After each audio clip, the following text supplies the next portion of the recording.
السلام عليكم ورحمة الله تعالى وبركاته.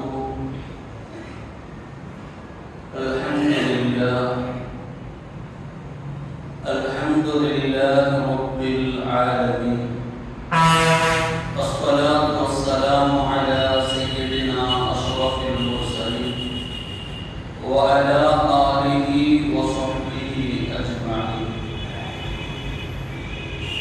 أعوذ بالله من الشيطان الرجيم. بسم الله الرحمن الرحيم. يا بني آدم خذوا زينتكم عند كل مسجد وكلوا واشربوا ولا تسرفوا إنه لا يحب المسرفين. صدق الله العظيم.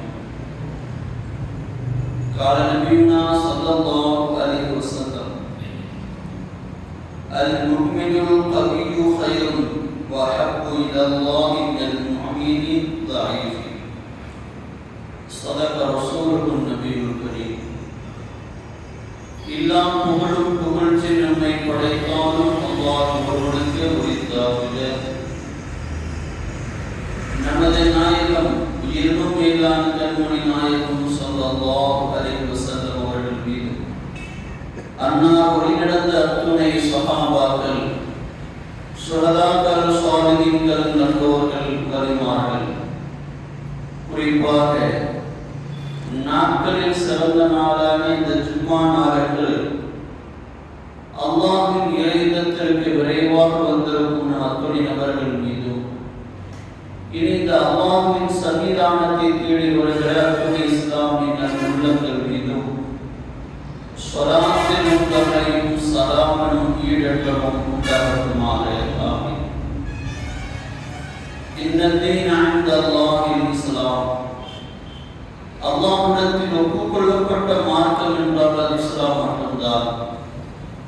அந்த இஸ்லாம் மார்க்கத்தில் வாழ்கிற நாம் இந்த இஸ்லாமிய மார்க்கத்திலேயே வஃபாத்தாகக்கூடிய பாக்கியத்தை நம் அத்தனை பேருக்கும் அல்லாஹ் வழங்குவானாக. ஆமீன். கண்ணியமிகுந்த அல்லாஹ்வின் நல்லடியார்களே, அல்லாஹ் சுப்ஹானஹு வ தஆலா நம்மை படைப்புகளில் சிறந்த படைப்பாக படைத்து எண்ணற்ற அற்புடைகளை அல்லாஹ் தந்திருக்கிறான். வமா பிக்கும் மின் நிஅமத்தில்லாஹ். உங்களிடத்தில் இருக்கிற அத்தனையும் அல்லாஹ்வின் நிஅமத்துகளே, அற்புடைகளே என்று அல்லாஹ்வின் திருமறையில் சொல்கிறார். எக்கச்சக்கமான அற்புடைகளை நமக்கு அல்லாஹ் தந்திருக்கிறான்.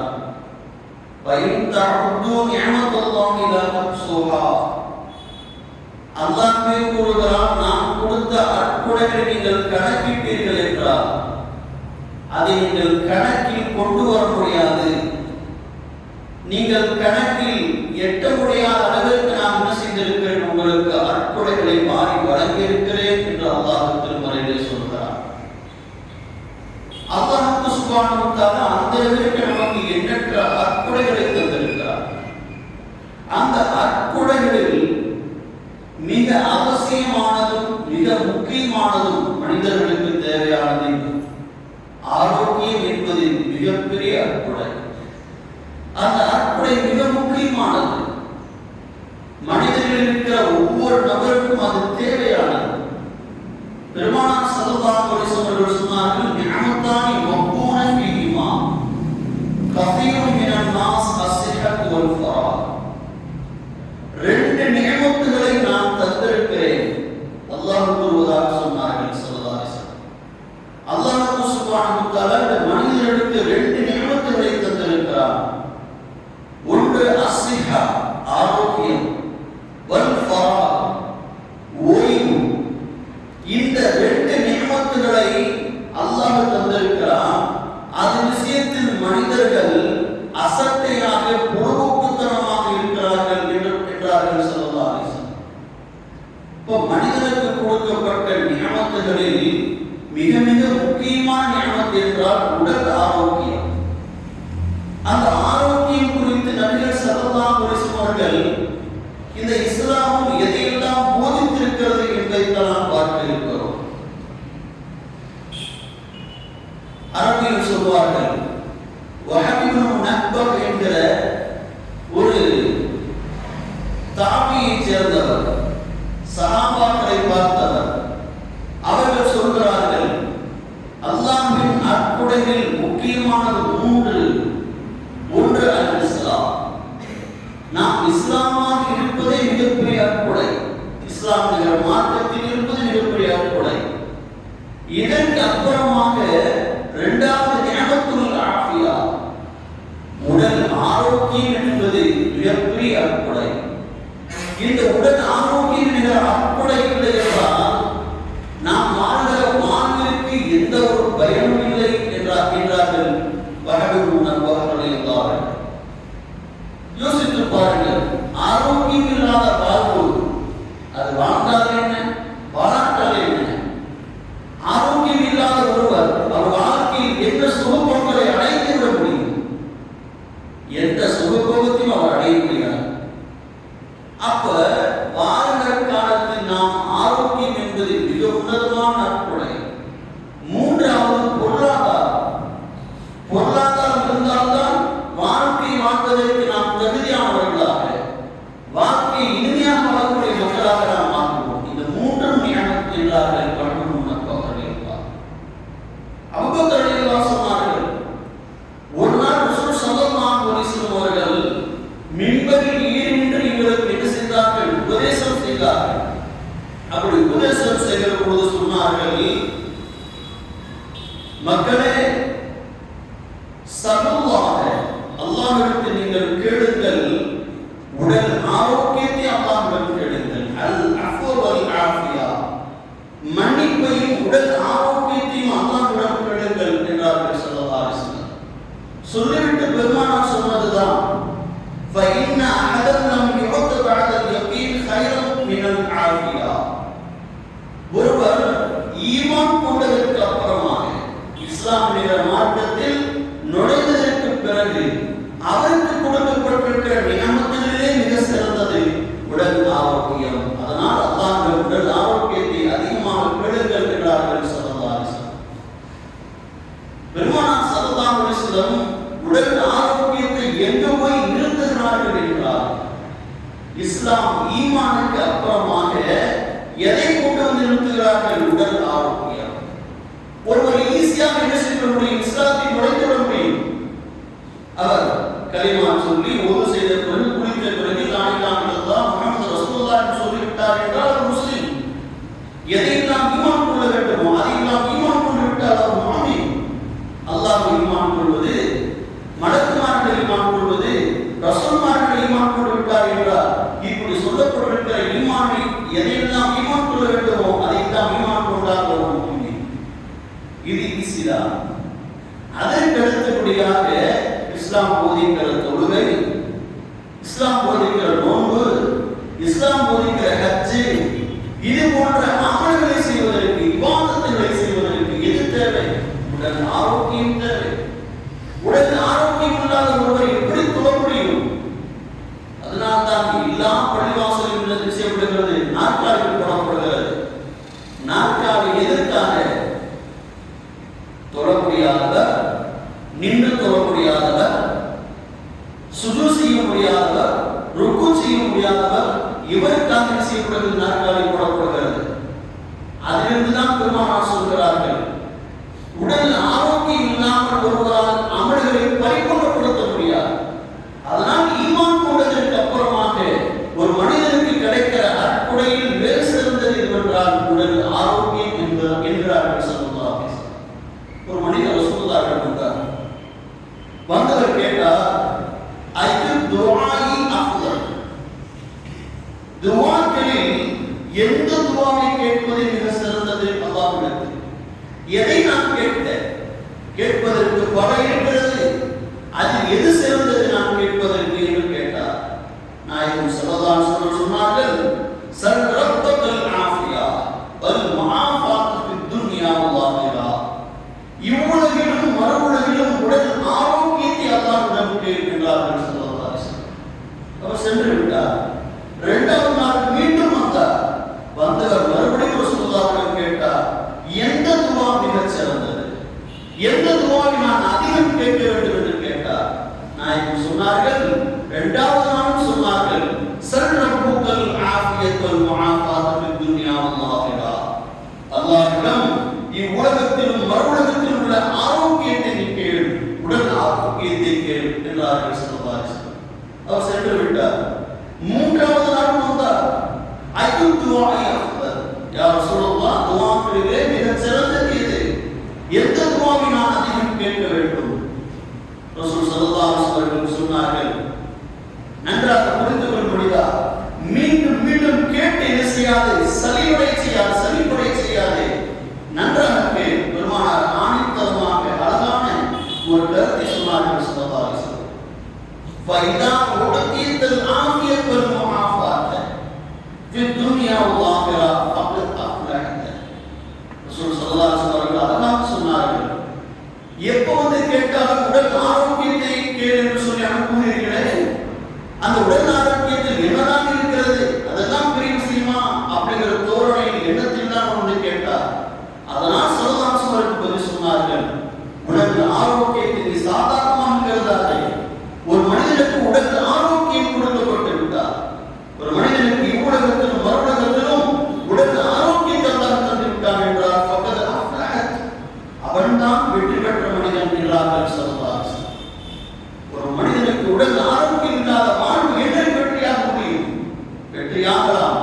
அவன் இருக்கிற தன்னம்பிக்கையா எவ்வளவு பெரிய மாற்றுத்திறனாளியாக இருந்தாலும், உடல் ஆரோக்கியம் இல்லாத ஒரு மனிதனாக இருந்தாலும் அவரால் ஜெயிக்க முடியும். ஆனால் அது மிக மிக கடினம். ஆனால் உடல் ஆரோக்கியத்தோடு இருக்கிற ஒரு மனிதர் ஈஸியாக சுலபமாக என்ன செய்யலாம், எதை வெற்றி பெற்று விடலாம்.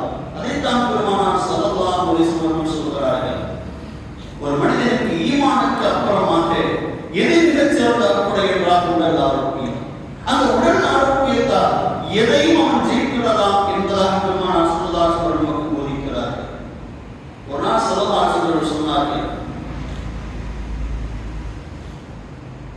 வாங்குக்கும் இகாமத்துக்கு மத்தியிலே கேட்கப்படுகிற துஆக்களை அல்லாஹ் அங்கீகரிக்கிறான். இந்த நேரம் பரக்கத்தான நேரம், அந்த நேரத்தில் துஆ கேளுங்கள், அல்லாஹ் உடனே அங்கீகரிக்கிறான் என்றார்கள் ஸல்லல்லாஹு அலைஹி வஸல்லம். எந்த நேரங்க? வாங்கு சொல்வதற்கு அப்புறமும் இகாமத் சொல்வதற்கு முன்பு வரைக்கும். ஒவ்வொரு தொழிலும் ஒரு 4 மணி நேரம் 5 நிமிஷம் வச்சிருக்கோம், அந்த 20 நிமிஷம்.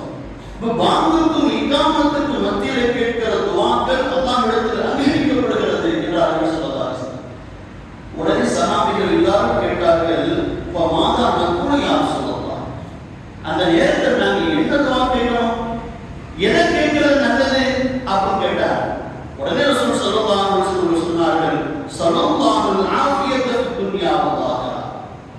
எங்கெல்லாம் துஆக்கள் அங்கீகரிக்கப்படுகிற நேரங்களாக, எங்கெல்லாம் துஆக்கள் அங்கீகரிக்கப்படுகிற இடங்களாக இருக்கிறதோ அங்கெல்லாம் நீங்கள் சென்றாலும் விஷயங்கள் உடல் ஆரோக்கியத்தை அல்லாஹ்விடம் கேளுங்கள் என்றார்கள் ஸல்லல்லாஹு அலைஹி வஸல்லம். துஆக்கள் எங்கெல்லாம் அங்கீகரிக்கப்படுகிறதோ அந்த இடங்களிலும், எந்தெந்த நேரங்களில் துஆக்கள் அங்கீகரிக்கப்படுகிறதோ அந்த நேரங்களில் நாம் தாராளமாக செய்யலாம்.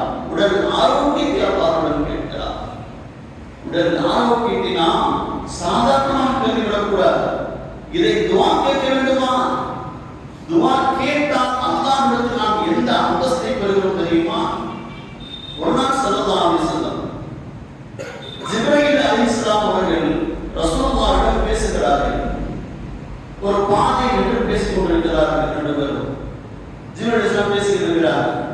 அப்போ அவர்கள் பேசிக் கொண்டிருக்கிற நேரத்திலே ஒரு மனிதர் அந்த இடத்தை கடந்து செல்கிறார். யார் என்றால் அபூ தர்ருல் கிஃபாரி என்கிற சஹாபி கடந்து செல்கிறார்கள். உடனே ஜிப்ரீல் அலைஹிஸ்ஸலாம் கேட்டார்களாம் ரசூலுல்லாஹ்விடம், அல்லாஹ்வின் தூதரே, இவர்தானே அபூ தர்ருல் கிஃபாரி என்று ஜிப்ரீல் அலைஹிஸ்ஸலாம் ரசூலுல்லாஹ்விடம் கேட்கிறார்கள். ஆம், இவர்தான் அபூ தர்ருல் கிஃபாரி. இவரை எப்படி உங்களுக்கு தெரியும்? அமீனுல்லாஹ், அல்லாஹ்வின் நம்பிக்கையாளரே, இந்த அபூ தர்ருல் கிஃபாரி என்கிற சஹாபி உங்களுக்கு எப்படி தெரியும் என்று கேட்டார்கள். யார்? ஸல்லல்லாஹு அலைஹி வஸல்லம். யாரும்? ஜிப்ரீல் அலைஹிஸ்ஸலாம். ஜிப்ரீல் அலைஹிஸ்ஸலாம் கேட்கிறார்கள். ஜிப்ரீல் அலைஹிஸ்ஸலாம் சொல்கிறார்கள், இவரை யாருக்கு தான் தெரியாது? இந்த அபூ தர்ருல் கிஃபாரி என்கிற சஹாபியை யாருக்கு தான் தெரியாது? வானத்தில் இருக்கிற எல்லா மலக்குமார்களும் இவரை அறிவார்கள். ஏனென்றால் ஒவ்வொரு நாளும் 2 முறை என்ன செய்கிறார்? அல்லாஹ்விடம் இவர் 10 வார்த்தைகளை கொண்டு அல்லாஹ்விடம் துஆ கேட்கிறார். அதனால் இவரை வானத்தில் இருக்கிற எல்லா மலக்குமார்களும் அறிவார்கள் என்று ஜிப்ரீல் அலைஹிஸ்ஸலாம் ரசூலுல்லாஹ் சொல்கிறார்கள். இந்த மீட்டிங் முடிஞ்சிச்சு. ரசூலுல்லாஹ் என்ன செய்றாங்க? அபூ தர் கிஃபாரிட்ட கேட்கிறாங்க. அபூ தர் கிஃபாரியே, உன்னை வானத்தில் இருக்கிற எல்லா மலக்குமார்களும் அறிந்து கொள்கிறார்கள். ஏனென்றால் நீ ஒவ்வொரு நாளும் 2 முறை அல்லாஹ்விடம் துஆ கேட்கிறாயாமே, அந்த துஆ என்ன துஆ? அப்படி என்ன விசேஷமாக நாம் கற்றுக் கொடுக்காத ஒரு துஆவை நீ என்ன அப்படி விசேஷமாக கேட்கிறாய் என்று ரசூலுல்லாஹ் கேட்கிறார்கள் அபூ தர் கிஃபாரியிடம். அபூ தர் கிஃபாரி சொல்கிறார், யா ரசூலுல்லாஹ், ஃபிதாக அபீஹு, என் தாயும் தந்தையும் உங்களுக்கு அர்ப்பணமாகட்டும், என் உயிரும் உங்களுக்கு அர்ப்பணமாகட்டும். நான் ஒரு சின்ன துஆவை நான் அல்லாஹ்விடம் கேட்கிறேன். அது யாருக்கும் சொல்லி தரல, நானா உருவாக்கி கொண்டேன். நானே ஒரு துஆவை நான் உருவாக்கிட்டேன். அந்த துஆவை நான் அல்லாஹ்விடம் ஒரு நாளைக்கு 2 முறை கேட்கிறேன். என்ன அந்த துஆ? ரசூல் ஸல்லல்லாஹு அலைஹி வஸல்லம் அவர்களுக்கு அந்த துஆவை சொல்லி கொடுக்கிறார் அபூ தர் கிஃபாரி என்கிற நாயகம் அவர்கள். அல்லாஹும்ம இன்னி அஸ்அலுக ஈமானன் தாயிமா. யா அல்லாஹ், உன்னிடத்தில் நான் நிரந்தரமான ஈமானை கேட்கிறேன். அஸ்அலுக கல்பன் காஷியா, உன்னிடத்தில் இஹ்லாஸான கல்பை அல்லாஹ் இதயத்தை அல்லாஹ்விடம் நான் கேட்கிறேன். அஸ்அலுக இல்மன் நாஃபியா, பயனுள்ள கல்வியை நான் உன்னிடம் கேட்கிறேன். யகீனன் சாதிகா, உண்மையின் உறுதியை நான் அல்லாஹ்விடம் கேட்கிறேன். நிலையான மார்க்கத்தில் இருப்பதற்கு நான் உன்னிடம் கேட்கிறேன் என்று வரிசையாக சொல்கிறார். கடைசி 4 துஆ, 6 துஆ முடிச்சு கடைசி 4 துஆ அவர் என்ன கேட்கிறார் என்றால், அஸ்அலுகல் ஆஃபியத மின் குல்லி பலை, எல்லா நோய்களிலிருந்தும் எனக்கு ஆரோக்கியத்தை கொடு யா அல்லாஹ் என்று நான் அல்லாஹ்விடம் கேட்கிறேன். தமாமல் ஆஃபியா, பரிபூர்ணமான ஆரோக்கியத்தை அல்லாஹ்விடம் கேட்கிறேன். தூமல் ஆஃபியா, நிரந்தரமான ஆரோக்கியத்தை அல்லாஹ்விடம் கேட்கிறேன். அஷ்குரல் அல் ஆஃபியா, அல்லாஹ் தந்த உடல் ஆரோக்கியத்திற்கு நான் நன்றி தெரிவிக்கிற அந்த காரணத்தை நான் அல்லாஹ்விடம் கேட்கிறேன் என்றார் அபூ தர் கிஃபாரி ரலியல்லாஹு அன்ஹு. ஒரே ஒரு துஆ தான் அவர் கேட்கிறார். 10 வார்த்தைகளை கொண்ட துஆ. அதில் மிக முக்கியமாக இருப்பது உடல் ஆரோக்கியம் மட்டும்தான். அந்த உடல் ஆரோக்கியத்தை அல்லாஹ்விடம் கேட்டதற்காக வானத்தில் இருக்கிற எல்லா மலக்குமார்களும் அந்த சஹாபியை அறிந்து வைத்துக் கொள்கிறார்கள் என்றார். அப்ப நாம் அல்லாஹ்விடத்தில் ஆரோக்கியத்தை கேட்பதினால் நாம் எந்த அந்தஸ்தை அல்லாஹ்விடத்தில் பெறுவோம் என்று நாம் யோசிக்கிறோம். இப்போ வாழுகிற காலத்தில் நாம் நம்முடைய வாழ்க்கைக்காக நாம் என்ன செய்ய வேண்டும்? அல்லாஹ்விடத்தில் ஆரோக்கியத்தை அதிகமாக கேட்க வேண்டும். இந்த ஆரோக்கியத்திற்கு இஸ்லாம் எந்த அளவிற்கு முக்கியத்துவம் கொடுத்துகிறது என்றால், இபாதத்தினால் கூட உன் உடல் ஆரோக்கியம் கெட்டுவிடக் கூடாது என்பதை இஸ்லாம் உன்னிப்பாக கவனிக்கிறது. வணக்கம் செய்கிறேன், வணக்க வழிபாடுகளை அதிகமாக செய்கிறேன் என்று சொல்லி உன் உடம்பை நீ கெடுத்துக் கொள்ளாதே என்பதை இஸ்லாம் செய்கிறது போதிக்கிறது. அப்துல்லாஹ் இப்னு அம்ர் இப்னு ஆஸ் என்கிற ஒரு நாயகத்தோழர் ரமலான் மாதத்தை தவிர்த்து எல்லா மாதத்திலும் அதிகமான நோன்பை பிடிப்பார். எப்ப கேட்டால் நான் நோன்பு வச்சிருக்கிறேன், நைட்டு நான் தொழுது கொண்டே இருப்பார் அந்த சஹாபி. அவங்க மனைவி வந்து கம்ப்ளைண்ட் பண்ணாங்க, சொல்லுவாங்க, என் கணவர் எப்போ பார்த்தாலும் நோன்பு வைக்கிறார், இரவு நேரத்தில் அவர் தொழுது கொண்டே இருக்கிறார், வணக்க வழிபாடுகளை அதிகமாக செய்து கொண்டே இருக்கிறார் என்று மனைவி வந்து ரசூலுல்லாஹ்விடம் கம்ப்ளைண்ட் பண்ணார். ரசூலுல்லாஹ் என்ன செய்தார்கள்? அந்த அப்துல்லாஹ் இப்னு அம்ர் ஆசிரியர் நாயகத்தோழர் அழைத்து கேட்டார்கள், அப்துல்லாவே, உன்மீது குற்றச்சாட்டு வருகிறது, நீ பகலெல்லாம் நோன்பு வைத்துக் கொண்டே இருக்கிறாயாமே, ஒவ்வொரு நாளும் நஃபிலான நோன்பு, ஃபர்லான நோன்பு கேட்பது ரெடியோ வச்சுதான் ஆகும். இவர் வைப்பது நஃபிலான நோன்பு. அதனால ரசூலுல்லாஹ் கேட்கிறார், ஒவ்வொரு நாள் நோன்பு வச்சுக்கிட்டே இருக்கியாமே, ஏன் இப்படி பண்ற? இரவு நேரத்தில் தூங்காமல், உன் மனைவிக்கான ஹக்கை செய்யாமல், அந்த உரிமையை கொடுக்காமல் இரவு தொழுது கொண்டே இருக்கிறார்கள். ஏன்? செய்யலாம், செய்யாதே, இந்த மார்க்கத்தில் ஆகமாக்கப்பட்டதல்ல என்று சொல்லிவிட்டு ரசூலுல்லாஹ் வரிசையாக சொல்கிறார்கள். சும் வஅஃது, ஒரு நாள் நோவை, மறுநாள் விட்டு, இரவு நேரத்தில் காவாசி நேரம் அல்லாஹ்வை தொழு, மீதி நேரத்தில் உறங்கு. இன்னும் ரசூலுல்லாஹ் ஸல்லல்லாஹு அலைஹி வஸல்லம் சொன்னார்கள், ஏன் தெரியுமா? உன் உடலுக்கு செய்ய வேண்டிய கடமை, உன் உடலுக்கு செய்ய வேண்டிய உரிமை என்று ஒன்று இருக்கிறது. உன் உடலுக்கு நீ ஓய்வு கொடுக்க வேண்டும். அது உன் உடலுக்கு செய்கிற உரிமை, நீ செய்ய வேண்டிய உரிமை. உன் உடம்பை ரொம்ப என்ன செய்யாத கஷ்டப்படுத்திக் கொள்ளாதே. ஏனென்றால் உன் உடலுக்கு தேவையான ஓய்வை கொடுப்பது உன் மீது கடமையாக இருக்கிறது. அடுத்த ரசூலுல்லாஹ் சொல்கிறார்கள், உன் கண்ணுக்கு செய்ய வேண்டிய கடமை இருக்கிறது. அதனால் உன் கண்ணுக்கு என்ன தேவை? ஓய்வு தேவை. அந்த ஓய்வை கொடுக்க வேண்டிய கடமை உனக்கு இருக்கிறது. ஒவ்வொன்றையும் ரசூலுல்லாஹ் ஸல்லல்லாஹு அலைஹி வஸல்லம் வரிசையாக சொல்கிறார்கள். உன் மனைவிக்கு செய்ய வேண்டிய கடமை இருக்கிறது.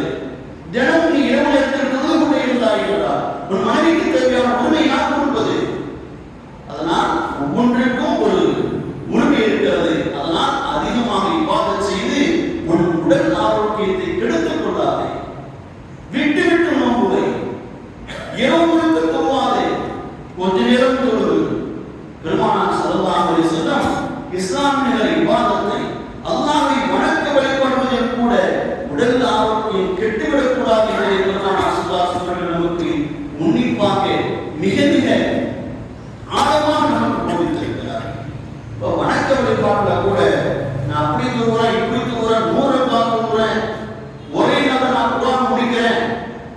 ஆனால் உன் உடல் ஆரோக்கியம் மிக முக்கிய தேவை. ஒரே நாளில் நாம் நைட் முழுக்க தொழுகிறேன் என்று தொழுது விட்டு ஃபஜ்ரை தொழாமல் தூங்கிவிட்டான் அல்லாஹ் ஏற்றுக்கொள்வானா? நஃபிலான தொழுகை விட ஃபஜ்ர் ரொம்ப முக்கியம். அது ஃபர்து. ஆக உடல் இபாதத்தின் மூலமாக கூட உன் உடல் ஆரோக்கியத்தை கெடுத்து விடாதே என்பதுதான் இஸ்லாம் போதிக்கிற செய்தி. ஆக அல்லாஹ்வின் நல்லடியார்களே, நாம் நமக்கு வழங்கப்பட்டிருக்கிற அந்த உடல் ஆரோக்கியத்தை நாம் அல்லாஹ்விடம் அதிகமாக கேட்டு அதை பேணுவதை நாம் என்ன செய்ய வேண்டும்? கவனம் செலுத்த வேண்டும். பெருமானார் சொன்ன ஒரே ஒரு விஷயத்தை சொல்லி முடித்துக் கொள்கிறேன். பெருமானார் ஸல்லல்லாஹு அலைஹி வஸல்லம் சொன்னார்கள், உடல் ஆரோக்கியம் ஒவ்வொரு இஸ்லாமிலும் கடைபிடிக்க வேண்டியது. அதை எது கெடுக்கிறது தெரியுமா? பெருமானார் ஸல்லல்லாஹு அலைஹி வஸல்லம் சொன்னார்கள், அதிகமான உணவு உடல் ஆரோக்கியத்தை கெடுக்கிறது என்றார்கள். அதிகமா சாப்பிடுறது உடல் ஆரோக்கியத்தை முதலில் கெடுப்பது. அதுதான் நோய் வருவதற்கான முதல் உறுதியாக இருப்பது நாம் சாப்பிடுகிற அதிகமான சாப்பாடு தான். அல்லாஹ் திருமறையில் சொல்கிறான், குலு வஷ்ரபு வலா துஸ்ரிஃபு, உண்ணுங்கள் பருகுங்கள், வலா துஸ்ரிஃபு, எல்லை மீறாதீர்கள். அப்படி என்றால் என்ன அர்த்தம்? வீண்வரைவு செய்யாதீர்கள் என்றால் அதை கொட்டுவதல்ல, அளவுக்கு மீறி சாப்பிடுவதும் வீண் வரையமே என்கிறார்கள். இதுதான் குர்ஆனுடைய விதிமுறையாளர்கள். பெருமானார் ஸல்லல்லாஹு அலைஹி வஸல்லம் சொன்னார்கள், எல்லை மீறி அதிகமாக சாப்பிடுவதுதான் உடல் ஆரோக்கியத்திற்கு முதல் கேடு. அதுதான் பெருமானார் சொன்னார்கள், ஒரு இறை மறுப்பாளர் 7 குடல்களில் சாப்பிடுவார், ஆனால் ஒரு இறை நம்பிக்கையாளர் 1 குடலில் சாப்பிடுவார். பெருமானார் ஸல்லல்லாஹு அலைஹி வஸல்லம் போதித்த அழகான விஷயம் இதுதான். இன்னொரு சொன்னார்கள், ஒரு மனிதன் நிரப்பிக் கொள்வதிலே ஆங்காக மிக கெட்டது தெரியுமா? தன்னுடைய வயிற்றை என்றார்கள் ஸல்லல்லாஹு அலைஹி வஸல்லம். ஒரு மனிதன் வயிற்றை நிரப்புகிறான் என்றால் அதிகமாக அவன் கெட்ட வேலையை செய்கிறான். பெருமானார் இன்னும் அதிகமாக சொல்கிறார்கள், ஒரு மனிதனுக்கு சில கவலை உணவுகளே போதும் இந்த இடுப்பிடமும் முதுகெலும்பும் நன்றாக இருப்பதற்கு. சில கவலை உணவுகளே போதுமானதுதான். அதனால் வசுலுசுன் தஆமும் வசுலுசுன் ஷராபும் வசுலுசுன் நஃப்ஸி, வயிற்றை 3ஆக பிரித்துக் கொள்ளுங்கள். பெருமானார் சொல்வது, வயிற்றை 3ஆக பிரித்துக் கொள்ளுங்கள். ஒரு பகுதி உணவாக, ஒரு பகுதி நீராக, ஒரு பகுதி வெறும் காலியாக வைத்துக் கொள்ளுங்கள். அதுவே உங்கள் உடல் ஆரோக்கியத்திற்கு சரியானது என்கிறார்கள் ஸல்லல்லாஹு அலைஹி வஸல்லம். அதிகமான உணவு இருக்கிறது அல்லவா, அது இன்றைக்கு நமக்கு வாடிக்கையாகிவிட்டது. அதிகமான உணவை சாப்பிடுவதும் அதை ஒரு கல்ச்சராக, அதை ஒரு திருவிழாக ஆக்குவதும் இன்றைக்கு நமக்கு பெருகிவிட்டது. உணவு திருவிழா என்கிறார்கள். நம் இஸ்லாமிய மக்களும் அதற்கு அடிமையாகிவிட்டார்கள். துரித உணவுகள் சொல்லப்போனால் பெரிய லிஸ்டே போடலாம். ஆனால் இஸ்லாம் என்ன சொல்றது தெரியுமா? தஆமுல் இஸ்னைன், தஆமு ஸலாஸத்தி இஸ்னைன், இரு மனிதருக்கான உணவு. இரு மனிதர் சாப்பிடுவதற்கு உண்டான உணவு என்று எதை சொல்கிறோமோ அது 3 பேருக்கு போதுமானது என்கிறார்கள் ஸல்லல்லாஹு அலைஹி வஸல்லம். 2 பேருக்கு உணவு இது என்று நாம் சொல்கிறோம் அல்லவா, அந்த அளவு அது ஒரு மனிதருக்கு, அது 3 மனிதருக்கு போதுமானது என்கிறார்கள் ஸல்லல்லாஹு அலைஹி வஸல்லம். இது ஒரு மனிதருக்கான உணவு என்று நாம் அளவிடுகிறோம் அல்லவா, அந்த அளவு 2 மனிதருக்கு போதுமானது என்கிறார்கள் ஸல்லல்லாஹு அலைஹி வஸல்லம். உணவை நாம் எந்த அளவுக்கு குறைத்துக் கொள்கிறோமோ அந்த அளவுக்கு நம்முடைய ஆரோக்கியம் மேம்படும். பெருமானார் ஸல்லல்லாஹு அலைஹி வஸல்லம் அவர்களுக்கு மன்னர் மாக்கூஸ் என்பவர் என்ன செய்தார்? நிறைய அன்பளிப்புகளை வழங்கினார். அந்த அன்பளிப்பு கூட ஒரு மருத்துவரையும் அனுப்பியிருந்தார். அந்த மருத்துவர் 1 மாத காலமாக மதீனாவில் தங்கியிருந்தார். 1 மாத காலமாக நோயாளிகள் யாரும் வரல. நோயாளிகள் யாரும் தன்னை பார்க்க வரலைங்க. நான் ஊருக்கு கிளம்பட்டுமா ரசூலுல்லாஹ் கேட்டார். ரசூலுல்லாஹ் சொன்னார்கள், தாராளமாக ஊருக்கு செல்லலாம். ஏனென்றால் இங்கு யாருக்கும் வயிறே நிரம்புவதில்லை. வயிறு நிரம்பினால் தானே நோய். இங்கு யாருக்கும் வயிறு நிரம்புவதில்லை. அதனால் இங்கு நோயாளிகள் உருவாகுவதில்லை. அதான் நீங்கள் தாராளமாக கிளம்பலாம் என்று சொல்லிவிட்டார்கள் ரசூல் ஸல்லல்லாஹு அலைஹி வஸல்லம். அதிகமான உணவு என்ன செய்கிறது? நம்முடைய உடல் ஆரோக்கியத்தை கெடுத்து விடுகிறது. 3 விஷயம் முஆத் இப்னு ஜபல் என்கிற தோழர் சொல்கிறார்கள், நாயகத்தோடு 3 விஷயத்தை யார் செய்கிறாரோ, 3 விஷயத்தை யார் செய்கிறாரோ அவருக்கு அல்லாஹ் என்ன செய்கிறான்? நோயை அல்லாஹ் தந்து விடுகிறான். நோயான வாழ்க்கையை அல்லாஹ் தந்து விடுகிறான். முதல் விஷயமாக சொன்னார்கள், அது சாப்பிடுவதில் வயிறு ஜோடி, பசி வராமலே சாப்பிடுவது. நம்ம எல்லாம் ஒரு பசி வந்த பிறகு சாப்பிட வேண்டும். பசிக்காமல் சாப்பிடுகிற சாப்பாடு அது நோயை தரும் விடுகிறார்கள். முஆத் இப்னு ஜபல் ரலியல்லாஹு அன்ஹு, அலி ரலியல்லாஹு தன் மகனுக்கு சொன்ன உபதேசம் சொன்னார்கள், ஹசனே உனக்கு 4 உபதேசம் செய்கிறேன். 4 உபதேசம் செய்தா நீ மருத்துவரை தேடியோ மருத்துவமனையை தேடியோ நீ போக வேண்டியதில்லை. 4 உபதேசம். ஒன்று சொன்னார்கள், லா தஜ்லிஸ் அலா துஆமி இல்லா வ அன்த ஜாஇம். பசி வந்தாலே தவிர நீ உணவை உண்ணாதே. பசித்தான் சாப்பிடு, பசித்தான் நீ உணவு உண்ணு. நீ மருத்துவமனைக்கு போக வேண்டிய அவசியம் ஏற்படாது. நீ மருத்துவரை பார்க்க வேண்டிய மருத்துவமனைக்கு செல்ல வேண்டிய அவசியம் இருக்காது என்றார்கள் அலி ரலியல்லாஹு. 2வது சொன்னார்கள், வலா தகும் அனி துஆமி அன்த தஸ்தஹி. நல்லா இருக்க சாப்பாடு இன்னும் சாப்பிடலாம் அப்படிங்கிற ருசிக்காக சாப்பிடுற எண்ணம் வருதா இல்லையா, அந்த நேரத்தில் உடனே சாப்பாட்டு தட்டை விட்டு எழுந்து விட்டார் என்றால் மருத்துவமனைக்கு போக வேண்டிய நிலை வராது. நல்லா இருக்க இன்னும் சாப்பிடலாம், இன்னொரு பிளேட் வைத்துக் கொள்ளலாம் அப்படி எண்ணம் வரும்போது நீ அந்த இடத்தை விட்டே எடுத்து விடுது என்கிறார்கள் அலி ரலியல்லாஹு. 3வது சொல்கிறார்கள், ஜப்பினில் மூதை, சாப்பிட்டால் மென்று சாப்பிடு. அல்லாஹ் பல்ல போட்டு கரைச்சு சாப்பிடு. அப்படி சாப்பிட்டாய் என்றால் மருத்துவமனைக்கு போக வேண்டிய அவசியம் இருக்காது. 4வது சொன்னார்கள், வலா இல்லா நீங்க ஃபஅல் நஃப்ஸிகல் கலா. நீ உறங்க சென்று விட்டாய் என்றால் உன்னுடைய எல்லா பிரச்சனை கவலை எல்லாம் தூக்கி ஓரமாக வைத்துவிட்டு நிம்மதியாக உறங்கப்படகு. அப்படி பழகி விட்டாய் என்றால், இந்த 4 நீ கொண்டு வந்து விட்டாய் என்றால் மருத்துவமனைக்கு மருத்துவம் உனக்கு தேவைப்படாது. நாம் ஆரோக்கியமான மனிதனாக இருக்க வேண்டும், வலிமையான மனிதனாக இருக்க வேண்டும். அதிகமான சாப்பாடும் பசிக்காமலே சாப்பிடுவதும் வயிறு முட்ட உண்பதும் இதுவெல்லாம் உடல் ஆரோக்கியத்திற்கு முதல் கேடுகள் இதுதான். உணவே மருந்து. அந்த உணவு அளவோடு இருக்கிற பொழுது மருந்து, அந்த உணவு அளவை தாண்டுகிற பொழுது, எல்லை மீறுகிற பொழுது அந்த உணவே நமக்கு என்ன செய்கிறது? விஷமாக மாறிவிடுகிறது. அதைத்தான் பெருமானார் ஸல்லல்லாஹு அலைஹி வஸல்லம் சொன்னார்கள், வயிறு நிரம்பாத மக்களிடம் நோயாளிகள் எப்படி உருவாவார்கள்? வயிறை நாம் உணவை குறைத்துங்கிற பொழுது நமக்கு ஆரோக்கியம் மேம்படும். அந்த ஆரோக்கியம் மேம்பட்டால் ஒரு நல்ல வலிமையான முஃமினாக மாறுவோம். ஒரு வலிமையான முஃமினுடைய அந்தஸ்து என்ன தெரியுமா? ரசூலுல்லாஹ் சொன்னார்கள், அல் முஃமினுல் கவியு கைருன் வ அஹப்பு இலா அல்லாஹ்.